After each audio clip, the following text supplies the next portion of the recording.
అందరికీ నమస్కారం. నేను మీ గోపాల్ అయ్యంగార్. శ్రీమతే రామానుజాయ నమః.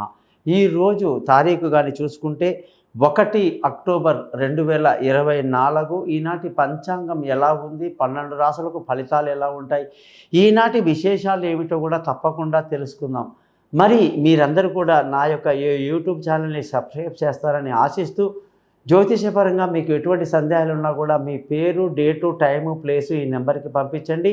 నేను మీ జాతకాలు రెడీ చేసి మీతో ఫోన్లో మాట్లాడి పరిహారాలు చెప్తాను. 50 పేజీల జాతకాన్ని మీకు మెయిల్ చేయటమే కాదు, మీకు 20 నిమిషాలు దాన్ని చదివి రికార్డ్ చేయించి మీకు పరిహారాలు ఎలా ఉన్నాయో చెప్తాను. ఆ పరిహారాలు కూడా చాలా సింపుల్గా ఉంటాయి కాబట్టి నా ఛానల్ పేరు thesimpleastrologer.com అని చెప్పి పెట్టుకున్నాను. మీరందరూ కూడా నన్ను కాంటాక్ట్ చేయండి. ఎంతోమంది వేలల్లో నన్ను కాంటాక్ట్ చేస్తుంటారు. ఎంతోమందికి ఎన్నో శుభ ఫలితాలు వచ్చాయి. వాళ్ళందరూ కూడా నాకు రోజు అప్పుడప్పుడు కాల్ చేసి కృతజ్ఞత తెలియజేస్తారు. మీ అందరికీ మేలు చేయాలన్న ఒకే ఒక మంచి ఉద్దేశంతో నేను ఈ ప్రయత్నం చేస్తున్నా. ముఖ్యంగా ఈనాటి పంచాంగం కానీ చూసుకుంటే శ్రీ క్రోధీనామ సంవత్సరం, దక్షిణాయనం, వర్ష ఋతువు, భాద్రపద మాసం, చతుర్దశి తిథి, అలాగే మంగళవారం నక్షత్రం పుబ్బా నక్షత్రం అంటారు. దీనినే పూర్వ ఫల్గుని నక్షత్రం అని కూడా అంటారు. మరి పూర్వ ఫల్గుని నక్షత్రము శుక్రగ్రహానికి సంబంధించినది. చాలా మంచి నక్షత్రం అన్నమాట. ఈనాటి చతుర్దశి తిథి అంటే మరుసటి రోజు మీకు వచ్చేది మహాలయ అమావాస్యకి ముందుగా వచ్చే రోజు కాబట్టి చతుర్దశి చాలా ప్రాముఖ్యత చెందిందని చెప్పేసి పెద్దలు చెప్తారు. పితృదేవతలకు పిండ ప్రదానం చేసుకోవడానికి, అలాగే వాళ్ళని గుర్తు చేసుకుంటూ అన్నదానం కానీ బియ్యం కానీ దానం చేస్తూ ఎవరికి తగిన స్తోమత ఎవరి పద్ధతుల్లో వాళ్ళు పితృదేవతలని మాత్రం స్మరించడం మర్చిపోవద్దండి. భగవంతుడు అనుగ్రహిస్తాడా లేడా, మనకు గ్రహాలు అనుకూలిస్తాయా లేవా, మనకు అదృష్టం ఉందా లేదా, ఇవన్నీ పక్కన పెడితే పితృదేవతలు మనకు చాలా దగ్గరలో ఉంటారు. భూగ్రహానికి దగ్గరగా ఉండి మనల్ని చూస్తూ ఉంటారు. వాళ్ళకి 15 రోజులకు ఒకసారి ఉదయం, 15 రోజులకు ఒకసారి రాత్రి అవుతుంది. వాళ్ళు ప్రతి 15 రోజులకు ఒకసారి ఆహారం కోసం నిరీక్షిస్తుంటారు. ఆ సమయంలో మనం పెట్టే భోజనం వాళ్ళకి కడుపు నిండుతుంది. కడుపు నిండిన పితృదేవతలు మన భార్య పిల్లల్ని, మనల్ని, మన ఉద్యోగాలని, వ్యాపారాలని, ఆరోగ్యాన్ని, ఐశ్వర్యాన్ని అన్నిటినీ కూడా బాగుండాలని వాళ్ళు ఆశీర్వదిస్తారన్నమాట. ఈరోజు మాత్రం ఖచ్చితంగా ప్రతి ఒక్కళ్ళు కూడా ఈ యొక్క పితృతర్పణాన్ని ఒక మంచి పండితుడిని కలిసి, బ్రాహ్మణ పూజారిని కలిసి చేయించుకోండి. మీకు మంచి జరగాలని చెప్పి మనస్ఫూర్తిగా కోరుకుంటూ, ఈనాటి కార్యక్రమంలో మేషరాశి వాళ్ళందరికీ కూడా ఏ పని చేసినా సక్సెస్ఫుల్గా ఉంటుంది. విందులు వినోదాల్లో పాల్గొంటారు, సంతోషంగా ఆనందంగా గడుపుతారు. ముఖ్యంగా కొన్ని నెగిటివ్ ఆలోచనలు ఉంటే వాటిని కంట్రోల్ చేసుకోవాల్సిన పరిస్థితి కనిపిస్తుంది. ధన ఆదాయం బాగుంది, కుటుంబ సంతోషం బాగుంది, అలాగే ఉద్యోగం చేసే వాళ్ళకి మంచి రోజు, వ్యాపారంలో మంచి లాభాలు కనిపిస్తున్నాయి. వృషభ రాశి వాళ్ళందరికీ కూడా ఈరోజు చాలా మంచి రోజు. ఎంతో ఉత్సాహంగా పని చేస్తారు, అన్నిట్లో విజయాలు సాధిస్తారు, విందులు వినోదాల్లో పాల్గొంటారు, మానసికంగా సంతోషంగా ఆనందంగా గడపడం ఖచ్చితంగా జరుగుతుంది. ఉద్యోగం చేసే వాళ్ళందరికీ ఈరోజు చాలా మంచి రోజు, వ్యాపారంలో మంచి లాభాలు స్వీకరిస్తారు. మిథున రాశి వాళ్ళందరికీ కూడా ఈరోజు అన్ని విషయాల్లో కూడా ఆచితూచి అడుగు వేస్తూ ముందుకు వెళ్ళాలి. మానసికంగా ఎంతో దృఢంగా ఉంటారు.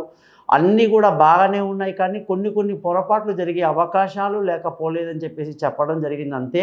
ఉద్యోగం చేసే వాళ్ళు జాగ్రత్తగా ఉద్యోగం చేసుకుంటే ఇబ్బంది ఏం లేదు. వ్యాపారంలో మాత్రం మంచి లాభాలు గ్రహిస్తారని చెప్పేసి చెప్పాలి. కర్కాటక రాశి వాళ్ళందరికీ కూడా ఏ పని చేసినా శుభకరంగా ఉంటుంది. కుటుంబ సంతోషం కోసం పాటుపడతారు. మంచి పిల్ల జల్లలతో ఎంజాయ్ చేస్తూ ఆనందంగా గడుపుతారు. హాయిగా ఈరోజు తీసుకునే నిర్ణయాలన్నీ మంచి నిర్ణయాలుగా ఉంటాయి. ఉద్యోగం చేసే వాళ్ళందరికీ కూడా ఈరోజు చాలా మంచి రోజుగా చెప్పాలి. వ్యాపారం చేసే వాళ్ళందరికీ కూడా మంచి లాభాలతో ఈరోజు గడుస్తుందని చెప్పి ఖచ్చితంగా చెప్పవచ్చు. సింహరాశి వాళ్ళందరికీ కూడా ఈరోజు చాలా మంచి రోజు. మానసిక ఉల్లాసాన్ని కలిగి ఉంటారు, ఎంతో సంతోషంగా ఉంటారు. అనుకున్న పనులు అనుకున్నట్టుగా నెరవేరుతూ ముందుకు దూసుకు వెళ్తూ ఉంటారు. ముఖ్యంగా ఉద్యోగం చేసే వాళ్ళందరికీ కూడా ఈరోజు బాగా ఎంత కష్టపడితే అంత మంచి లాభాలు కనిపిస్తూ ఉంది. వ్యాపారంలో కూడా లాభాలు చాలా బాగా కనిపిస్తుంది.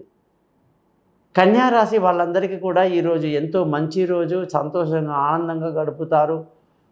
మీ యొక్క ఆదాయం బాగా ఉండడం వల్ల ఖర్చు కూడా అధికంగా ఉంటుంది. ఇవాళ ఆదాయం బాగుంది, ఖర్చు అధికంగా ఉంది, ఆనందంగా గడుపుతారు. ఇక ఉద్యోగంలో అయితే ఇక మీ కీర్తి ప్రతిష్టలు బాగా పెంచే విధంగా ఉంది. వ్యాపారంలో కూడా నష్టాలు అధికంగా ఉండే అవకాశాలు ఉన్నాయి. తులారాశి వాళ్ళందరికీ కూడా ఈరోజు చాలా మంచి రోజు. ఎంతో సంతోషంగా ఆనందంగా గడుపుతారు. అనుకున్న పనులు అనుకున్నట్టు నెరవేరుతాయి. సంతృప్తికరంగా ఉంది. మానసిక ఉత్సాహాన్ని బాగా కలిగి ఉంటారని కూడా మనం చెప్పాలి. ఈ రాశి వాళ్ళందరికీ కూడా ఈరోజు ఉద్యోగంలో మంచి పేరు ప్రఖ్యాతులు సంపాదిస్తారు. వ్యాపారంలో కూడా నష్టాలకు అవకాశాలు లేకపోలేదు. వృశ్చిక రాశి వాళ్ళందరికీ కూడా ఈరోజు చాలా మంచి రోజు. సంతోషంగా ఆనందంగా గడుపుతారు. అదృష్టం బాగా వరిస్తుంది. ఆలోచన మంచిగా కలిసి వస్తుంది. ఏ పని చేసినా సక్సెస్ఫుల్గా చేస్తారు. ఉద్యోగం చేసే వాళ్ళందరికీ కూడా ఈరోజు చాలా మంచి రోజు. వ్యాపారంలో మంచి లాభాలు స్వీకరిస్తారని చెప్పొచ్చు.